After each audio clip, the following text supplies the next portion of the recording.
কথায় আছে, মা এসে গয়না পরেন জোড়াসাঁকোর শিবকৃষ্ণ দা বাড়িতে, ভোজন করেন কুমোরটুলির অভয়চরণ মিত্রের বাড়িতে, আর রাত জেগে নাচ দেখেন শোভাবাজার রাজবাড়িতে। হ্যাঁ, এই বাড়িগুলির নাম আমরা প্রায় সকলেই জানি। এই বাড়িগুলি ছাড়াও উত্তর কলকাতায় এমন কিছু কিছু বনেদি বাড়ি আছে যেখানে প্রায় 167 বছরেরও বেশি সময় ধরে হয়ে চলেছে দুর্গাপুজো।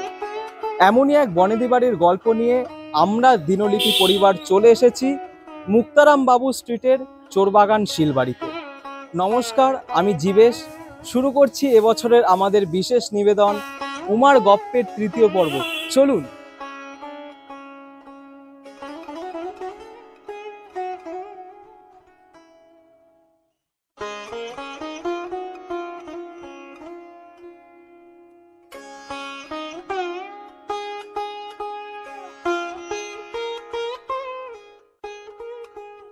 ইতিহাস যেমন সাক্ষী হয়েছে এবারের দুর্গাপুজোর সঙ্গে, সেরকমই জড়িয়ে রয়েছে বহু ঐতিহ্য, নানা রকম নিয়মকানুন জড়িয়ে রয়েছে এবারের দুর্গাপুজোর সঙ্গে। এবাড়িতে ধুনো পোড়ানো হয়, গাভী অর্থাৎ গোমাতাও পূজিত হয়। সব মিলিয়ে এবারের পুজোর নানা রকম দিক রয়েছে। আসুন আপনাদের সকলকে জানাবো এবারের নিয়মকানুন সম্বন্ধে। এই মুহূর্তে পেয়ে গেছি শিলবাড়ির সদস্য অর্ঘ্যশীলকে। দাদা, তোমাকে জানাই প্রাক শারদ শুভেচ্ছা। তোমাদের এই বাড়ির যে বয়স প্রায় 167 বছর। আমাদের এটা হচ্ছে 169 ইয়ার্স। তো এই 169 ইয়ার্স ধরেই কি দুর্গাপুজো হয়ে চলেছে? হ্যাঁ, এই 169 ইয়ার্স ধরেই আমাদের দুর্গাপুজো হয়ে চলেছে। আমাদের এই দুর্গাপুজো 10 দিন ধরে হয়। আচ্ছা আচ্ছা। মহালয়া থেকে শুরু হয়, আচ্ছা, দশমীতে শেষ। আচ্ছা আচ্ছা। তোমাদের এই দুর্গাপুজোটা একটু শুরুর ইতিহাসটা তুমি অল্প করে যদি বলো, যে কে শুরু করেছিল বা কার হাত ধরে এই দুর্গাপুজোটা আর কি প্রথম শুরু হয় এই বাড়িতে আর কি? তো এটা মেনলি শুরু হয়েছিল রামচাঁদ শ্রী শুরু করেছিলেন এই দুর্গাপুজোটা। তো তারই হাত ধরে এই দুর্গাপুজোটা আমাদের চলে আসছে। এবং আমাদের এখানে যেটা হচ্ছে দুর্গাপুজোর যে বৈশিষ্ট্য যেগুলো রয়েছে সেগুলো হচ্ছে অষ্টমীর দিনকে গাভীকে পুজো করা হয়, গরুকে পুজো করা হয়, আর নবমীর দিনকে সদবা ও কুমারী পুজো হয় আমাদের একসাথে। এবং যেটা হচ্ছে এখানে অষ্টমীর দিনকে ধুনো পোড়ানো হয়। ধুনো পোড়ানো মায়ের কাছে সন্তানদের মঙ্গল কামনা করার জন্য। এই যে আমরা দেখছি যে দেবী প্রতিমা, এটা কি তোমাদের ঠাকুর দালানেই তৈরি হয়? এটা আমাদের ঠাকুর দালানেই তৈরি হয়। আমাদের সোজা রথের দিন শুরু হয়।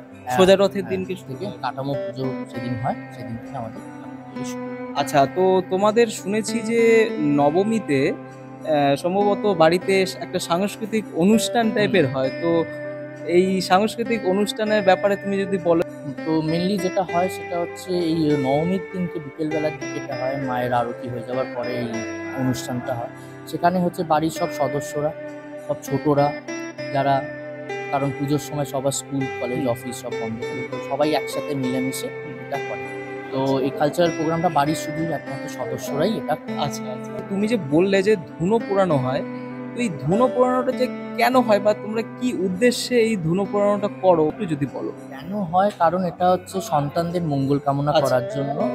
যারা মায়েরা জেঠিরা তারা তাদের সন্তানদের মঙ্গল কামনা করার জন্য মায়ের কাছে প্রার্থনা। আর এই যে তুমি বলে যে গাভী পুজো হয়, এটা কি আগের থেকেই প্রথম থেকে হয়ে আসছে? আমাদের আগে থেকেই হয়ে আসছে। কিরকম ভাবে গাভী পুজোটা হয়? গাভীকে পুজো মানে আগে গরু আসতো আমাদের, চাকরি পুজো করা হতো।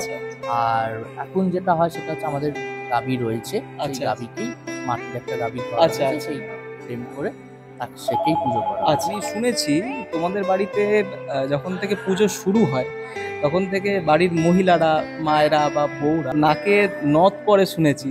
এটা ওনারা কি প্রথম দিন থেকে, যেদিন থেকে পুজো শুরু হয় সেদিন থেকে নাকে এরকম নথ পরে থাকে? মেনলি হচ্ছে যেটা এই যে নথ যেটা পরে, এটা হচ্ছে মানে বাড়ির যারা বউরা মায়েরা সেই জন্য এটা পরে থাকে, কারণ এটাকে একটা শুভ কামনা আছে সেই প্রথা হিসেবে, সেইটাকে মেনেই এটা তারা সবাই পড়েন। আর তোমাদের এটা পড়তে, ইনফ্যাক্ট আমাদের বাড়ির ছেলেরাও চেলি পরে। আচ্ছা হয়, তো সেই চেলিটা এটাই উদ্দেশ্য যে সেটাকে শুদ্ধ হিসেবে মানে শুভ হিসেবে আনা হয়। আর তোমরা পুজোর দিনকে কিরকম আমেজে একটা থাকো আর কি? এটা কি আমেজ বলতে ভালো লাগে। সবাই বাইরে যারা থাকে পুজোর সময়, সবাই যারা মেম্বার্স রয়েছে তারা সবাই বাইরে থাকে কাজের সূত্রে, তারা সবাই চলে আসে। তারা নিজেদের মতো এখানে আমাদের একসাথে তখন থাকা হয়, একসাথে তখন হই হুল্লোড় করা হয়। সবার অফিস স্কুল কলেজ সব ছুটি থাকে সেই সময় একসাথে মিলেমিশে। ইনফ্যাক্ট আমরা কয়েকজন মিলে বাড়ির কয়েকটা সদস্য মিলে আমরা ঠাকুর সাজাইও। আমার এক জ্যাঠা আছেন, উনি ঠাকুর পুরো সাজটা উনি তৈরি করেন, আমরা জাস্ট হেল্প আউট করি আমরা সবাই। তুমি যে ধরো ছোট থেকে পুজোটা দেখে আসছো, এই পুজোকে ঘিরে একটা যে তোমার কি অনুভূতি, পুজো আসছে যে এই ব্যাপারটা তোমার কি মনে হয়? মানে আমাদের যেরকম মনে হয় যে এই পুজো আসছে, এই আসা অনুভূতিটাই আর কি ভালো লাগে। শেষ হয়ে গেলে তো শেষই হয়ে যায়। আমাদের বাড়িতে যেমন পুজো হয় না, তো তোমাদের বাড়িতে যেমন পুজো হয়, তো তোমার এই অনুভূতিটা এটা একটু যদি বলো যে কিরকম অনুভূতি হয় যখন শুরু হয়। যখন যে বছর পুজোটা শেষ হয়ে যায় আমরা পুরো গোটা 365 দিন অপেক্ষা করে থাকি আবার কবে এই পুজোটা আসবে, আবার কবে এই দালানটা ঘুরে ঠাকুরটা থাকবে, মা থাকবে। তো অবভিয়াসলি তো যখন মানে পুজো হয় তখন আর কি খুব ভালো লাগে, পুজো আসছে সেটা শুনতে খুব ভালো লাগে। তো অনেক দায়িত্ব থাকে, কাজ থাকে, সবাই মিলে একসাথে মিলেমিশে কাজ করতে হয়। কিন্তু যখন ওই অষ্টমী সন্ধি পুজো হয়ে যায় তখনই অলমোস্ট মনে হয় একটা মন খারাপের দিক, যে আসছে শুনতে ভালো লাগে, এবার চলে যাবে ব্যাপারটা। তো সেই জন্য আর কি খারাপও লাগে, মন খারাপও থাকে। আর তোমাদের এই গোটা প্রতিপদ থেকে পুজো শুরু হয়, তো প্রতিদিনের এই যে ভোগ হয় মায়ের, তো মায়ের ভোগে তোমাদের কি কি বিশেষত্ব থাকে বা কি কি মাকে ভোগ দাও? আমাদের এখানে থাকে যেগুলো ভোগে হচ্ছে লুচি, কচুরি, এগুলো আমাদের অন্নভোগ হয় না। অন্নভোগ হয় না? হয় না। আমাদের ফল থাকে, 5 রকম মিশরি সবকিছু থাকে আমাদের, তোমার 5 কড়াই থাকে, সবকিছু দিয়ে মায়ের কাছে ভোগ হবে, মায়ের ভোগ হয়। এই যেহেতু তোমাদের বলি বা কোনো প্রথা তো কোনোদিন হয় না, কিছু হয় না আমাদের। দশমীর দিনকে শুনেছি, মানে সব বাড়িতে তো সিঁদুর খেলা হয়, কিন্তু তোমাদের বাড়িতে শুনেছি যে সিঁদুর খেলাটা হয় না। তো এই যে কেন হয় না এটা একটু যদি বলো।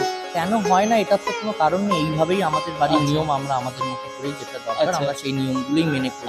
কোনো সিঁদুর খেলা বা ধুনুচি নাচ আমাদের বাড়িতে ধুনুচি নাচও হয় না। মাকে দালান থেকে নিচে নামানো হয় সন্ধ্যাবেলার দিকে, তারপর বিসর্জনের আয়োজন। আচ্ছা, বরণ যে তোমরা করো, আচ্ছা তোমরা কি অনেক বাড়িতে শুনেছি মাছ মুখে দিয়ে বরণ করে? না না, ওরকম কোনো ব্যাপার নেই যে মাছ মুখে দিয়ে বরণ করা বা ইয়ে করা। দশমীর দিনটা আমরা মাছ খাই আর কি, আমাদের সেদিন মাছ, সেটা একমাত্র হচ্ছে ঘট বিসর্জন হওয়া, মানে ঘট বিসর্জনের পরে কৈলাস হয়ে যায়, তারপর আমরা এই জিনিসটা তখন আমরা মাছ খাই, কিন্তু মাংস নয়, সেই তখন মাংস হয় না। তো মেনলি ওরকম কোনো ব্যাপার নেই যে মাছ মুখে দিয়ে আমিষ হয়ে মাছ বরণ করতে হবে, একদমই নয়। বরণ যেমন নর্মাল যেরকম নর্মাল হয় তেমন সেই নিয়ম মেনেই বরণ করা। মাকে বিসর্জন দেওয়ার জন্য অনেক সময় শুনেছি কাঁধে করে নিয়ে বিসর্জন দেওয়া হয়, তো তোমাদের বাড়ি থেকে এই কাঁধে করে নিয়ে বিসর্জন? কাঁধে করে নিয়ে যাওয়া হতো, কিন্তু এখন যেহেতু লোকবল কমে গেছে তো সেই জন্য আমরা এখন ট্রলিতে বিসর্জন। 2024-এ দুর্গাপুজোটা একটু অন্যরকম ভাবে শুরু হয়েছে। তো এই 2024-এ যে দুর্গাপুজো সম্বন্ধে তুমি আমাদের দিনলিপি পরিবারের দর্শক যারা আছে তাদেরকে তুমি কি বার্তা দেবে, এবং তাদের উদ্দেশ্যে তুমি কিছু যদি বলো, এবং তোমাদের এই বাড়ির তরফ থেকে তুমি কি বলতে চাও? বলতে গেলে এবারের পুজোটা একটু সত্যি অন্যরকম করেই একটা বাজে ঘটনা, সবাই সেটা আমরা সবাই জানি, সেটা তো একটা খারাপ লাগার দিক সবার মনেই রয়েছে। সেটা বলবো, সেটা যেন সত্যি একটা কোনো মানে ফল পায় বা বিচার পায়, এটা নিশ্চয়ই চাইবো। আর পুজো কাটুক, মা এসছেন, পুজো কাটুক, সবার মিলিয়ে মিশিয়ে কাটুক, ব্যাস এটুকু।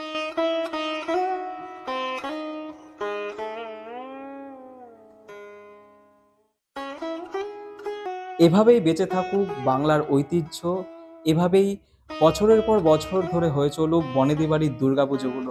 আবারও নতুন আরেকটি বনেদি বাড়ির গল্প নিয়ে আমরা দিনলিপি পরিবার আসছি। সকলে চোখ রাখুন দিনলিপির পর্দায় এবং দেখতে থাকুন উমার গপ্প।